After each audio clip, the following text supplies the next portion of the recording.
Pramod बरोआ election खाथियाव गाबफ्लागोन Pramod बरोआ MP election जेनगोन जून मासाव बिथाङा सुइजारलेण्डआव थांगोन होननानै टिकेट दाननो नागिरखाबाय होननानै जों खोनादों गोबां बर' फरायसा आफादनि बे रलखौ बिथांमोननि बुंनाय बिथांमोननि मावनायखौ नुनानै बड'फाया हयथ' मेगनाव मोदै गदों खोमा सोरगोनिफ्राय नाहरगासिनो दङ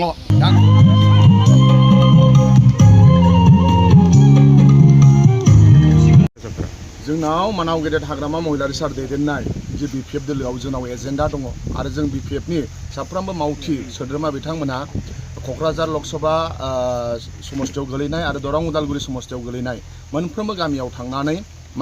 मानगोनां रायजो राजा बिथांमोनखौ खावलायदों फैबाय थानाय लकसभा इलेक्शन जे दरं उदालगुरि आरो क'क्राझाराव जे नांगोलनि सावगारियाव भट होनानै जे जोङो BTC ओनसोलनिफ्राय सानै रोंखा राखा मानाव गेदेर खाम्फा बरगयारि आरो मानाव गेदेर दुर्गा दास बर' बिथांमोनखौ BTC ओनसोलनिफ्राय सानै MP जाहाथे दैथायहरो आरो बे ओनसोलनि जेंनाफोरखौ बिथांमोना पार्लियामेन्टआव थांनानै जाहाथे खोथा बुंहैगोन जोङो मानाव गेदेर हाग्रामा महिलारि सार दैदेननाय BPF दोलोआ रायजो राजाखौ खावलायदों जोंनो भट हो मानोना मानाव गेदेर हाग्रामा महिलारि सारा बे ओनसोलखौ जौगानाय लाबोदों 2003आव BTC जायनि सिगाङाव जेबो गैयामोन बाव CIT गायसनदों बाव मेडिकेल कलेज गायसनदों बाव इन्जिनियारिं कलेज गायसनदों बाव लामा दालां 10टा साब डिभिजन आरो गोबां सेंग्रा सिख्लानो साख्रि होदों आरो गोबां मानसिफोरखौ कन्ट्रेक्टर बानायदों डेभेलपमेन्ट खालामदों दा ओंखायनो जोङो डेभेलपमेन्टनि नामावसो जोङो भट बिदों जे सेंग्रा सिख्लानि जेंनाखौ फोजोबनो नांगौ BTCनि कन्ट्रेक्टरफ्रा खामानि मोननो नांगौ भेन्सार स्कुला सरकारि जानो नांगौ बिनि थाखाय जोङो डेभेलपमेन्टनि नामाव आरो ओनसोलखौ जौगाहोनो थाखाय मानाव गेदेर हाग्रामा महिलारि सार दैदेननाय BPFआव जों भट बिदों दा दिनै UPPLनो मानो थाखाय भट होनो नांगौ जों थोंजोङै सोंनो नागिरो नोंथांमोननि चेनेलनि गेजेरजों दुलाराय बर' फरायसा आफाद गावसोरखौ माहारियारि आफाद बुंनाय दिपेन बर'आ जे दरं उदालगुरियाव गावनिनो बर' हारिनि सासे केन्डिडेट जे दुर्गा दास बर' दङ दुर्गा दास बर' थासेयावबो बिथांमोना दिलीप सयकियानो भट होनो थाखाय खावलायदों दिनै दुलाराय बर' फरायसा आफादा माहारियारि आफाद नंला बिथांमोनहा सासे MP नि केन्डिडेट मा होनो दिलीप सयकियानि पकेट सिङावसो थाहैबाय दिनै दिलीप सयकियानिफ्राय थाइबेसे फैसा लानानै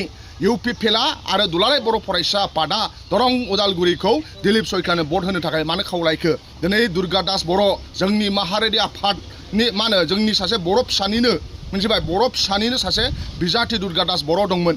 बड'फाया जुदि थांनानै थानायमोनब्ला दुलाराय बर' फरायसा आफाद दिपेन बर'नि बे मा होनो रावखौ आरो बे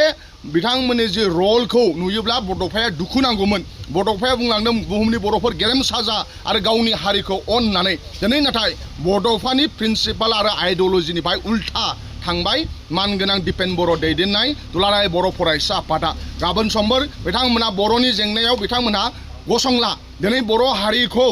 UPPL सरकारा एबेक्सन खालामदों बर'नि न'खौ सिमफायदों उन्दै उन्दै खुदियाफोरा जानो थाखाय ओंखाम गैया जादों नाथाय बैबादियाव दुलाराय बर' फरायसा आफादा राव होला दिनै भेन्सार स्कुला सरकारि जायासै बिनि सोमोन्दै बिथांमोनहा जेबो राव बुंला दिनै UPPLआ जोंनि मानाव मानगोनां फोरोंगिरि बिथांमोनखौ 10टा कलेजखौ जाबाय प्रभिन्सियेलाइज जासिगोन होननानै बिथांमोना थगायनानै दोनदों समाजनि गोरों गोरा प्रिन्सिपाल आरो प्रफेसारखौ UPPLआ थगायदों बेयाव UPPLजों लोगो नांनानै दुलाराय बर' फरायसा आफादा थगायदोंसो जों दुखुनांथाव बाथ्रा जे बर'नि थाखाय बर'खौ मास्टार रेस दानो थाखाय जोनोम जानाय दुलाराय बर' फरायसा आफाद बर' हारिनि बिफा उपेन्द्रनाथ ब्रह्मआ बे आफादावनो थानानै खामानि मावलांदोंमोन मा होनो बड'फाया अख्रां सानिफ्राय सोरगोनिफ्राय दुलाराय बर' फरायसा आफादनि बे रलखौ बिथांमोननि बुंनाय बिथांमोननि मावनायखौ नुनानै बड'फाया हयथ' मेगनाव मोदै गदों खोमा सोरगोनिफ्राय नाहरगासिनो दङ दा ओंखायनो आथिखालनि दुलाराय बर' फरायसा आफादनि जि रल बिथांमोनहा माहारियारि रल जायाखै दुखुनांथाव बर' रायजो राजाया आरो बर'नि जारिमिनाव जे मानगोनां दिपेन बर'आ प्रेस मिडियानि गेजेरजों जे दिलीप सयकियानो भट होनो थिननाया बे जारिमिनाव थागोन आरो बिथांमोनहा दिनै गावनि हारिजों दुर्गा दास बर'जों बिथांमोनहा गसंफायाखै नाथाय जों अब्लाबो दरं उदालगुरिया जोंहानो मानगोनां दुर्गा दास बर'आनो देरहागोन मानोना गोबां दुलाराय बर' फरायसा आफादनि मावथि बिथांमोनहाबो जातिनि सेन्टिमेन्ट दङ बिथांमोननाव जातिनि सेन्टिमेन्ट दङ ओंखायनो गोबां दुलाराय बर' फरायसा आफादनि आनसलिकनि जिल्लानि दैदेनगिरि बिथांमोना दुर्गा दासनो भट होगोन नोंथांमोना सिरिथा नोंथांमोना जोंखौ बिसास खालाम होननानै गोबां दुलाराय बर' फरायसा आफादनि मावथि बिथांमोनहा जोंनो फननि गेजेरजों बिथांमोना जों मेसेज हरदों जों आसा खालामो जे जोंहा दरं उदालगुरियाव मानगोनां दुर्गादास बर' बिथाङा देरहागोन आरो गोबां एबसुनि आरो गोबां जाथि सेन्टिमेन्ट थानाय बै दरं उदालगुरि समस्तिनि बर' रायजो राजायाबो भट होगोन आरो ओरैहाय जोंहा मानगोनां खाम्फा बरगयारिया देरहागोन मानोना बिथाङा इंराजि आरो बिथाङा मा होनो हिन्दीयावबो बिराद एक्सपार्ट इउपिपिएलनि बिजाथि आदा जयन्त बसुमतारिया जुदि बोरैबा देरहालाङोब्ला जयन्त बसुमतारिनो 20 बोसोर नांगोन जेरै 10 बोसोर इलिगेलि एमपि जानाय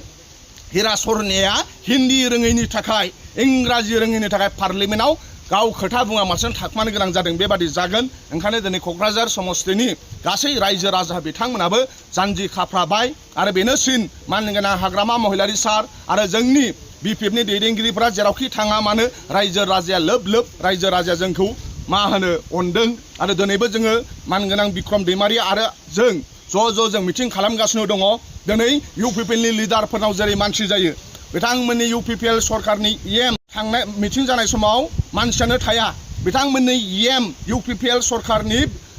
मा होनो इएम राकेश आदामोन गुबुन इएमफोरा थाङोब्ला गामि ओनसोलाव रायजो राजायानो ओंखारा जों बिक्रम आरो आं जों मिटिं खालामनायाव